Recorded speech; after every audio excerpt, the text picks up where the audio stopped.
Here we are again with Karla Kite from CrossCountry Mortgage. Hi, Karla. Hi. She is my lender, one of my lender partners that we like to work with.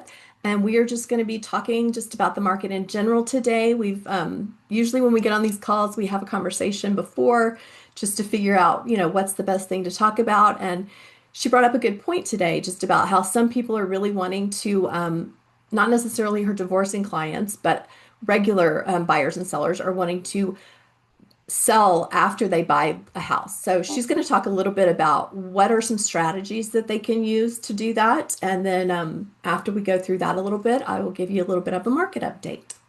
Awesome. So All go right. ahead, Karla. Thanks. I think, sellers are having a hard time selling. And so we have a lot of sellers that are wanting to buy before they sell, and they're finding their next home and it's perfect for them, right? And so then they're coming to us and saying, is there any way that we can make this happen? So we do have a lot of ways that we can make this happen. And I think it's important, and we do this with anybody that's coming to us that has a home to sell before they buy.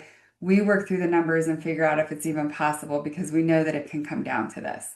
So, so the cheapest, easiest way to do it is the way that I did it when I bought my home back in 2019. We put a very nice sized HELOC on our current home. But we did that like a year and a half before we actually made the move. Like we were Okay. contemplating it, thinking about it, and I just wanted to be really prepared, which I feel like a lot of buyers, sellers are not prepared, which Right. is frustrating on my end because then we get the calls on Saturday or Sunday, oh, we found the perfect house. And Right. then we are, trying to fit a square peg into a round hole to get them into this house. So, you know, doing the work before and being prepared is the best way to go about it, and it's going to save you the most money, right? Right. So, so HELOCs are free. Like there's many places that you can get a home equity line of credit for absolutely nothing, okay? Um, but the intent at the time of doing the line of credit is not to actually just use that money to move. That's why I say go get it done as soon as possible because you can get it in place. It will take probably 30 to 45 days to get it in place. Like Hmm. I said, it's free. You don't pay on it unless you use it. Yeah. So like we had a home equity line of credit for 400,000 on our home. And it literally sat there for a year and a half and did absolutely nothing. But we were pre-qualified and ready to go. And when we found our house, we could put down the Yep. earnest money that fast and we closed in 3 weeks. So Wow. we were 100% ready to go. Yep. Um, so the HELOC is the cheapest way to do it. Now, if you don't get that in place before, and you've already put your home on the market and you're trying to figure out how to make this happen because you just found the perfect house that you want to move into, you can look at there is one bank in Colorado that I will share with you if you contact me that will do a home equity line of credit for you, even knowing that your home is on the market and that you're using this money for down payment Hmm. on a new home. Okay. They charge an early payoff fee of $1,000. So this loan basically costs Well, you $1,000. yeah. Wow. Super cheap, Okay. right? It's not free like the other scenario, Right. But but close enough. yeah. Um, so the other option that you can do, which this is what most people do in this case, is they do what's called a bridge loan. And we have bridge loan products as well. And the problem with a bridge loan is that they're very expensive. So most bridge loans will cost you usually like a point to 2 points, plus all of the fees involved in that. And the Okay. reason why is because it's a short-term hold, and then that's the only way that they make their money Right. is by charging you up front, Yeah. right? Um, we also have one other product that we have used, and I just used it last month for a purchase in Seattle. We have a home equity line of credit product. It is not free, like the one that I explained. Um, Okay. and the only time I ever use this product is when we have somebody in this situation. So these people called us and they found the home that they wanted. They weren't prepared. We had to close on their new home in 3 weeks. We didn't have time to do anything but this product. Mm. Um, the positive is there's not an early payoff fee. It is better than a bridge loan.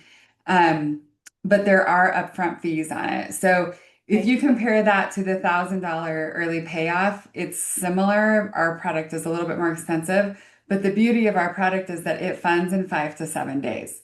Oh, Like wow. money in your hand in 5 to 7 days. That's So unheard of. yeah, right. So for their Yeah. scenario, that's what they needed. I think it ended up costing them a little bit less than 2 grand. Wow. Yeah. That's not bad. Holy. No, it's not. No, it's only bad when they know they could have done it for free if they would have called me like a Right. month If they, later. yeah. Right. Yeah. But Yeah. still, I So, mean, it's not like tens of thousands of dollars. It's, yeah. yeah. Yeah.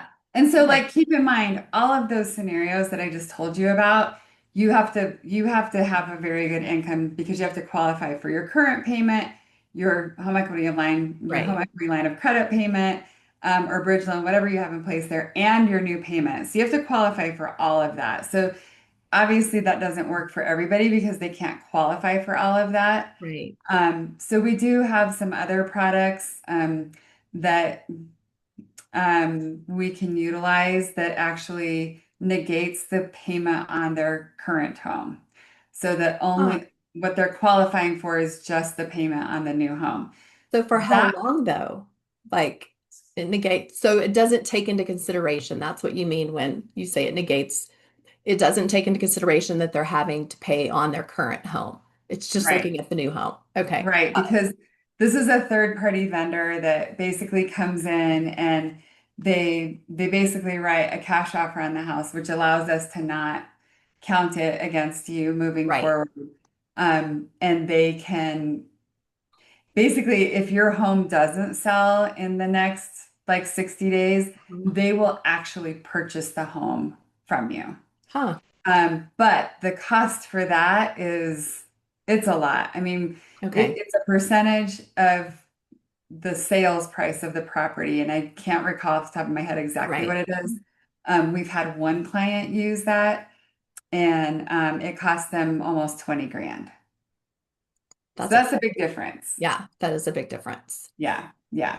And I think a lot of people today they're not able to sell their homes for what they expected anyway. And so they're not willing to take that, 20, 30 grand hit. Right. Um, so yeah, And I one don't think thing, that's a very viable option. yeah, one thing that I have been seeing is that people have taken out like HELOCs already just for various home projects, and they haven't put, they haven't thought about what they could actually sell their house at or their condo at, and they're going to have to come to closing with money because they've Yeah. taken out their mortgage is higher. I mean, their payoff on their first is high, and then you add that to the HELOC because they wanted to do some different projects and stuff over the last 5, 6 years. And yeah, so Yeah, I think especially if they did the HELOC like 2 years ago or 3 years ago, mhm, like in 2022 when our values were overinflated. yes. If you did a HELOC then, I mean, most HELOCs will only go to 90% value max. But if you Okay. did 90% value then and their values dropped a little bit, yeah, they're going to be in trouble. The other thing is, like, and we were talking about this before, if you plan on buying before selling, make sure you're working with a realtor that is going to be very realistic with you on how long it's going to take for you to actually sell your property. Because if you're Right. having problems selling it now, like, you're probably going to continue having problems unless we have something great happen with interest rates. I think Yeah. that will motivate more people to get out there, but plan on that hold. Honestly, when we sold our home or after we bought our home in July. This was 2019. Hmm. We were prepared, so we were fine, but we put our home on the market in August. We thought that it would sell, and Hmm. we didn't have an offer until January. Wow. So, if you're prepared to make those payments, Yeah. that's okay. We honestly didn't think that we would go that far. We were Right. prepared for it. But we also ended up selling for less. And Right. so, you know, yeah. I Little know. did we know that 4 months later, housing was going to go through the roof. Yeah. But That was, yeah, 2019, 2020. Yeah, that's, yeah. yep, can't time the market. So Exactly. Exactly. So one thing we were talking about too before the call was just the option, and this is what I do for my sellers. And I actually learned this from another agent that I work with that's in Arizona, and she's been teaching several agents how to do this, and it's called the market value pricing strategy. And I think it's great. I've just started doing this in the last 2 months. The great thing about it is that you don't just give your seller a price. You don't just say, oh, I think this is like the range, which is what I used to do.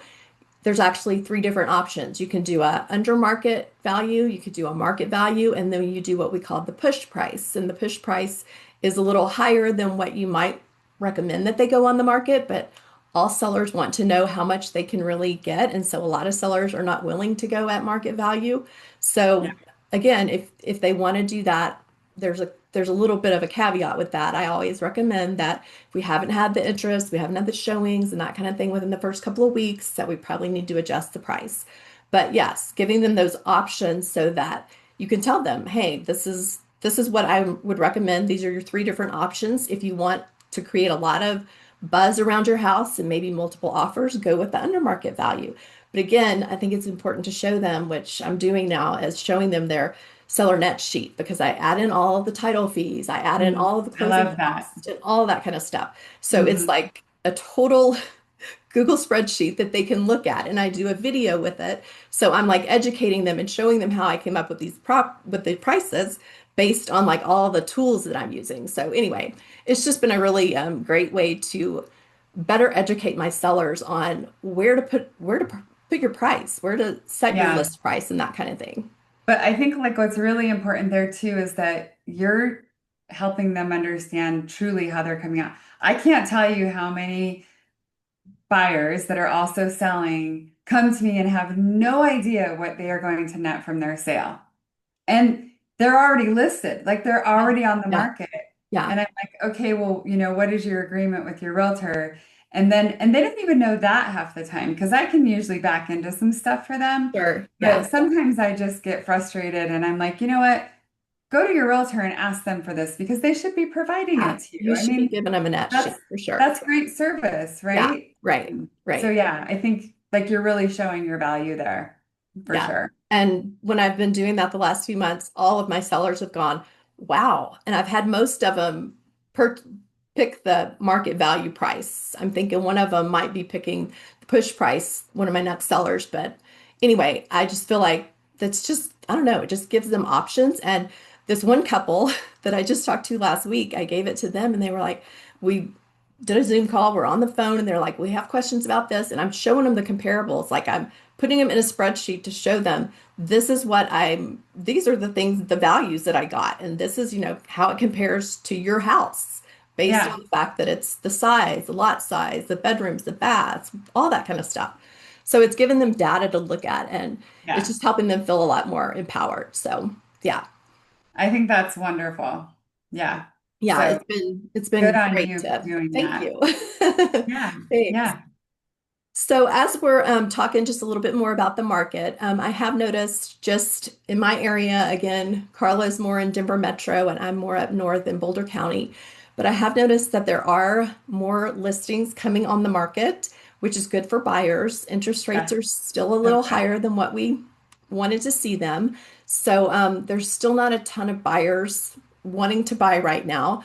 But I also see that we're starting to shift and become, and I've said this probably the last month or two, but we are starting to see that it's going to be more of a normal market, not necessarily a buyer or seller market, but more of an even market as we move into the late summer and the fall. So Yeah. that's good news too. So I think it feels like a buyer's market because it's been a seller's market for for so so long, long, yeah, right? yeah. Um, you know what? I will never forget when it truly flipped, it was February of 2013. Oh It, wow, yeah, like total flip. And of course it's done this since then, but we've literally been in a seller's market for so long. yeah, If you take out the seasons, right, the right, downtimes, it's still been very seller heavy. So yeah. um it feels like a big shift. Yes, it does for So, sure. Anything else that you want to add today about just rates or anything that any of our listeners might want to know about? as far as rates go, I will tell you, we will have, two, three, maybe five or six great days in the market. And then we will have one just really bad day that kind of erases everything over the last 6 days. So, Yeah, we're just as frustrated as consumers are with what's going on with rates. I am concerned that when we do have a rate drop, that it's it's going to be like, yeah, right? Because we're going to have right. so many people coming off the Pin fence. up. Yeah, there's a lot of pin Yeah. up demand. Um, yeah, and I don't want the chaos either. So it would be really nice if it didn't happen like that and it Yeah, just gradually came down. But it would be nice if it just gradually kept coming down and it didn't do this, up and down. Right. So we'll just have to see. Yeah, I'm right there with you. Yeah, yeah. Well, these are always great sessions with my friend and colleague, Carla, and I You, appreciate you and all of your I love you. knowledge with the industry. If you guys need to reach us, I always put this in our YouTube video. I put the links to reach her and the links to reach me. So if you have any questions about selling or buying and rates and what you qualify for, reach out to one of us and we would be happy to help you. Awesome. Thanks, Thank Carol. you. Okay, bye.